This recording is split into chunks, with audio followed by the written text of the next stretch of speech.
Bienvenue sur Gaïa Ayurveda, retrouve ta vraie nature.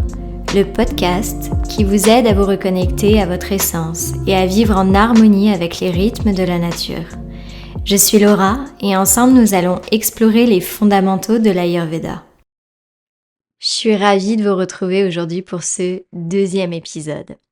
Je voulais tout d'abord commencer par vous remercier parce que vous avez vraiment été nombreux à montrer de l'intérêt pour ce podcast et pour l'Ayurveda. Et je dois vous avouer que je ne m'attendais pas du tout à ça. Donc je suis vraiment très heureuse que ça vous parle, que ça vous intéresse et puis que le tout premier épisode que j'ai sorti vous ait autant plu. Donc j'espère que ce deuxième épisode vous plaira tout autant. Donc aujourd'hui, on se retrouve pour parler de l'histoire de l'Ayurveda et de comment est-ce que ça fonctionne l'Ayurveda. Déjà, si on regarde ensemble l'étymologie du mot Ayurveda, Ayur en sanskrit, ça veut dire vie, longévité. Et Veda, ça veut dire la connaissance, le savoir. On peut donc essayer de traduire le mot Ayurveda par connaissance de la vie et de la longévité. Peut-être que vous le savez déjà, mais l'Ayurveda, c'est une médecine traditionnelle dont les origines nous viennent d'Inde. Et la base de la culture indienne, c'est représenté par ce qu'on appelle les Védas. Les Védas, ça a été écrit il y a des milliers d'années par les rishis. Rishi, ça veut dire celui qui voit, qui a la vision, qui a le savoir et qui connaît la vérité. Les rishis auraient donc écrit 4 grands groupes, 4 livres qui représentent les Védas. Donc peut-être que si vous pratiquez déjà le yoga, ça va vous parler. On a le premier qui s'appelle les Rig Vedas, donc ça c'est la science des mantras. On a ensuite Samveda, ça représente la science des sons que l'on peut aussi retrouver dans les mantras, donc dans les chants. Puis c'est la science des vibrations en fait des sons. Vous savez quand vous produisez le son Om, ces vibrations qui parcourent tout votre corps. On a ensuite Yajurveda qui est la connaissance de l'action. Et enfin, on a Arthavaveda qui sont les mantras qui apportent la connaissance de la guérison. Donc ça veut dire la connaissance au niveau matériel, mais aussi au niveau spirituel. Ça peut comporter ce qui est de l'astrologie, la science de l'habitat, la science de la santé, et puis tout ce qui représente aussi la connaissance de la guérison. Il faut aussi prendre en compte que l'Inde, c'est une culture qui est basée sur la tradition orale et non pas sur la tradition écrite. Donc on a plusieurs mystères qui tournent autour de l'histoire de l'Ayurveda, parce qu'on a très peu de textes écrits qui nous permettent véritablement de savoir à quand remonte l'Ayurveda. On va cependant partir du principe que l'Ayurveda remonte à plus de 3000 ans avant Jésus-Christ. C'est à peu près là que ce système de santé a commencé à être exercé. Donc la maladie, à cette époque-là, elle existait déjà, comme elle existe d'ailleurs aujourd'hui. Et on avait déjà des gros problèmes de dysfonctionnement entre l'être humain et la nature. À cette période-là, les rishis partaient plusieurs semaines, plusieurs mois dans l'Himalaya pour méditer. Et c'est là que l'ordre de Brahma aurait envoyé des enjoints sous forme de pensées pour souffler le savoir de l'Ayurveda aux rishis. Et qu'une fois que les rishis seraient revenus chez eux au sein du peuple, auraient écrit les Védas pour transmettre au peuple le savoir qu'ils auraient reçu.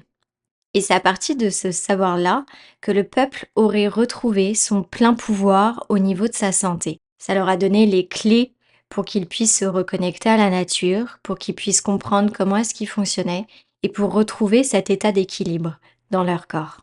On avait à ce moment-là 2 écoles distinctes d'Ayurveda. On avait l'école d'Atreya, qui était une école de médecine interne, et l'école d'Avantari, qui était l'école de chirurgie. Et en fait, c'est ces 2 écoles-là qui ont fait que l'Ayurveda est devenue une science médicale un petit peu plus classifiée.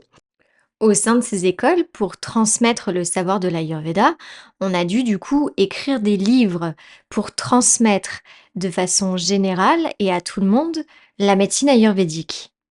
Donc les 3 grands livres de l'Ayurveda qui sont écrits en sanskrit, le premier de ces grands livres, c'est le Karaka Samhita.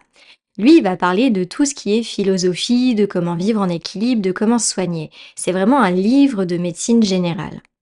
On a ensuite le Sushru Samhita, qui porte le nom du grand chirurgien ayurvédique qui était considéré comme le père de la chirurgie moderne. On retrouve d'ailleurs son effigie, sa statue, dans plusieurs hôpitaux en Australie. On a ensuite le dernier de ces livres qui est le Vagbata Samhita, qui est un résumé de toutes les recherches de l'Ayurveda. Donc on peut vraiment dire que c'est à ce moment-là que la transmission orale de l'Ayurveda s'est transformée par une traduction écrite et qu'on a fait en fait de cette science, de cette médecine, quelque chose de beaucoup plus cadré. On a quand même retrouvé pas mal de preuves historiques qui montrent que l'Ayurveda, ça a influencé pratiquement tous les systèmes médicaux du monde ancien, c'est-à-dire autant les Égyptiens que les Romains que les Grecs. Et les siècles suivant, l'Ayurveda, elle s'est répandue par l'Est, notamment par l'intermédiaire du bouddhisme, et c'est ce qui a grandement influencé tous les systèmes médicaux tibétains et également chinois. C'est d'ailleurs pour ça qu'on retrouve énormément de similitudes entre la médecine chinoise et la médecine ayurvédique. C'est juste les termes qui sont différents, les mots et le langage qui sont différents. Pour comprendre comment est-ce que fonctionne l'Ayurveda, une des choses aussi très importantes, c'est sa philosophie, ce qu'on va appeler le Samkhya. Samkhya, ça veut dire en sanskrit compter. Donc par exemple de 1 à 10. Donc c'est là toute la beauté de l'Ayurveda, c'est que c'est une science autant basée sur des choses physiques, comme par exemple les phénomènes, l'expérimentation, la science, mais également sur toute la philosophie et toute la spiritualité qu'on peut retrouver en Inde. Et vraiment, l'Ayurveda, moi je le répète tout le temps, je vous l'ai déjà peut-être répété, mais c'est véritablement une science qui s'essaye. On essaye des choses et on voit si ça nous correspond ou si ça nous correspond pas. Et je pense que on devrait à chaque fois essayer de réagir comme ça. Parce que c'est pas vrai que tout ce qui me correspond à moi va forcément vous correspondre à vous. Enfin bref, si on revient un petit peu plus sur l'histoire, un des bouts quand même très important, c'est qu'aux alentours d'à peu près 1000 ans après Jésus-Christ, on a du coup le règne britannique qui a radicalement anéanti la pratique de l'Ayurveda en Inde. Parce que la plupart des praticiens, durant ce règne colonial, ont été strictement interdits. Et même d'ailleurs, des anecdotes un peu moins sympas, c'est qu'à cette époque-là, on venait couper la main des docteurs ayurvédiques pour les empêcher en fait de venir pratiquer l'ayurveda. Donc c'est vraiment à ce moment-là que temporairement la médecine ayurvédique s'est arrêtée, s'est vraiment éteinte. Et c'est seulement en 1947, lorsque l'Inde a gagné son indépendance, que l'Ayurveda fut reconnu comme une forme officielle de médecine, avec l'allopathie, avec l'homéopathie, la naturopathie et également le yoga thérapeutique. Maintenant qu'on a vu son histoire, on va voir un petit peu comment est-ce que ça fonctionne, les grands piliers de l'Ayurveda. Donc déjà, l'Ayurveda, ça repose sur l'idée que la santé et le bien-être, ça dépend d'un équilibre délicat entre son corps, son esprit et son âme. Parmi les concepts clés, on a ce qu'on va appeler les doshas. Je vais bien sûr faire un podcast complètement dédié aux doshas. Là, on va juste survoler ensemble les concepts de base de l'Ayurveda. On y reviendra plus en détail, plus en approfondissement un peu plus tard. Donc si on parle des doshas. Donc en Ayurveda, on part du principe que l'univers tout entier est composé des 5 éléments. Donc on a Vayu qui représente l'air, on a Ala qui représente l'eau, on a Akash qui représente l'éther, on a Prithvi qui représente la terre et on a Teja qui représente le feu. Donc ces 5 éléments, on va aussi les appeler les Pancha Mahabhuta. Ces Pancha Mahabhuta, ils vont former les 3 humeurs de base du corps humain. C'est ce qu'on appelle les tridoshas. Nos 3 doshas en Ayurveda sont Vata, qui est représenté par l'air et l'éther. On a Pitta, qui est feu et eau. Et on a enfin Kapha, qui est terre et eau. Et c'est ces 3 doshas-là qui vont contrôler toutes les fonctions physiologiques de la base du corps. Par exemple, si on regarde Vata dosha, lui, il va maintenir le transport cellulaire et l'équilibre électrolyte du corps. Il va réguler également le transport et l'élimination des déchets. Pitta, lui, il va réguler la température du corps, il va être au niveau de la coordination des nerfs optiques et la gestion de la faim et de la soif. Et enfin, notre beau kapha, lui, il va assurer la lubrification des articulations pour qu'on ait un bon fonctionnement global de notre corps. Donc chaque personne, elle a une constitution qui est dite unique, ce qu'on va appeler la prakruti.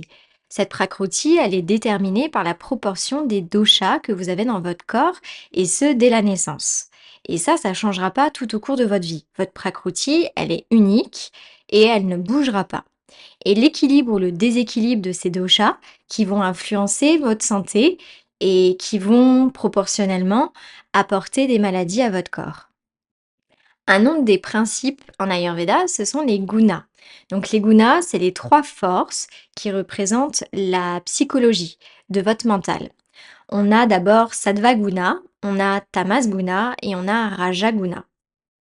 Sattva, c'est le principe de la création et de l'harmonie. Tamas, lui, c'est le principe de l'inertie.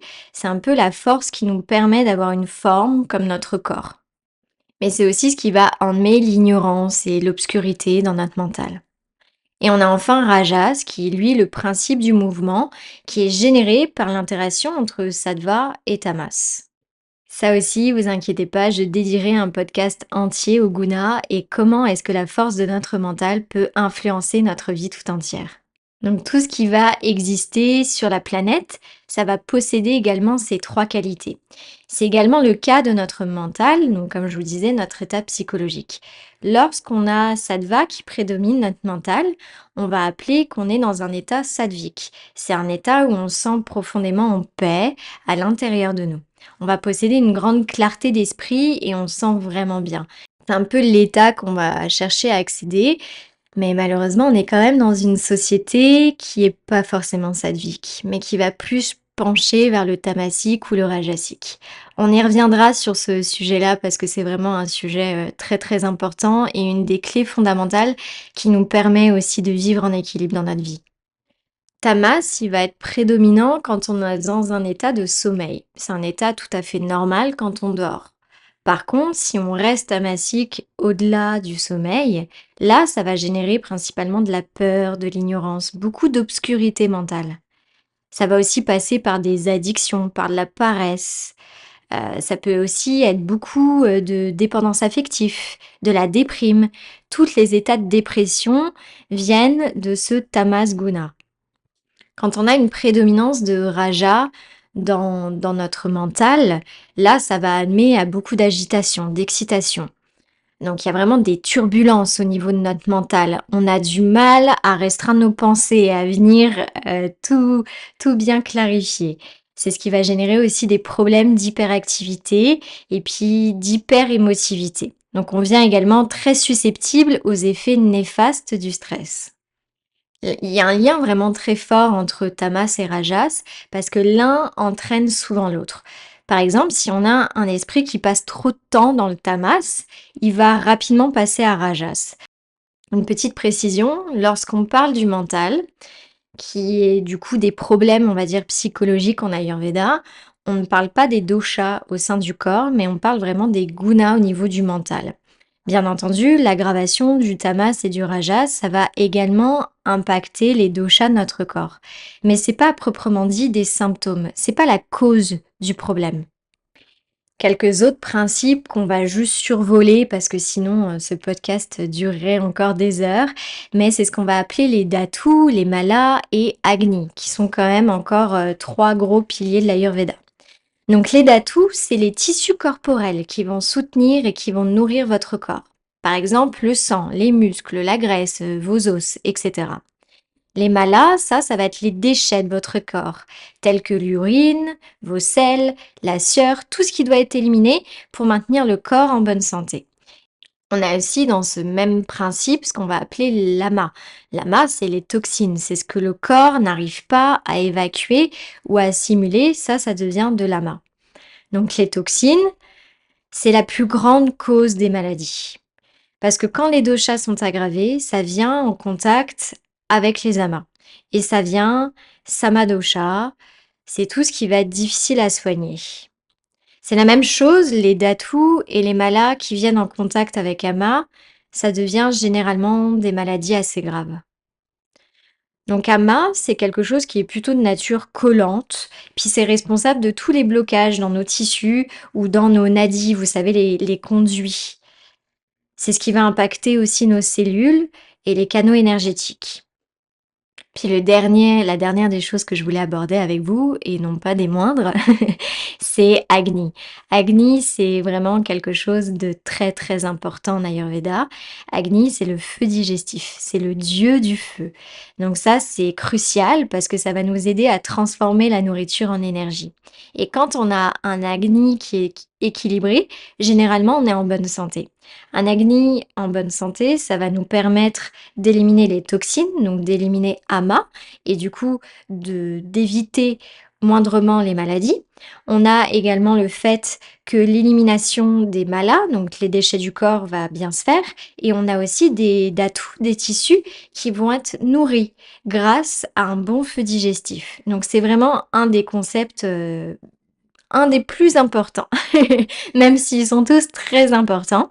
Et d'ailleurs, à chaque fois que vous ferez une consultation d'Ayurveda, on va forcément vous interroger sur votre feu digestif. On va forcément aller étudier pour voir si vous avez un bon feu digestif pour maintenir votre corps en bonne santé. Donc si j'essayais de résumer un petit peu comment est-ce qu'on pouvait définir l'Ayurveda. Lorsqu'on pense au mot médecine, à la médecine, on va tout d'abord penser à tout ce qui concerne les soins et les remèdes. C'est pas le cas de l'Ayurveda. L'Ayurveda, on définit la bonne santé comme un état de bien-être physique, mental, social et également spirituel. C'est pour ça que l'Ayurveda, ça parle non seulement de comment se soigner, mais aussi, et d'ailleurs surtout, j'ai envie de vous dire, de comment prévenir les maladies. C'est d'ailleurs pour ça que la prévention, c'est considéré comme bien plus important que de soigner la maladie. Parce que si on vient prévenir, on n'a pas besoin de soigner. Donc par une approche holistique, l'Ayurveda va nous permettre d'être en bonne santé. Et quand on est en bonne santé, on peut bien sûr avancer sur son épanouissement personnel. C'est-à-dire autant tous nos désirs, nos rêves, nos envies sociales, notre évolution spirituelle. Donc tous ces aspects holistiques dans nos vies, ça va être aussi bien la nutrition que l'hygiène de vie, que notre travail, que encore notre rapport à la société ou même à la nature. L'Ayurveda, ça considère que c'est uniquement quand il y a l'harmonie entre l'être et son environnement et la nature que la bonne santé est possible. J'espère que ça vous paraît un peu plus clair. Je vous ai donné énormément d'infos, mais j'espère que toutes ces infos-là, ça vous aura simplement donné envie d'aller explorer encore un peu plus loin avec moi le principe de la médecine ayurvédique. Et j'espère vraiment vous retrouver pour les prochains épisodes. Je vous souhaite une très belle journée et à très bientôt.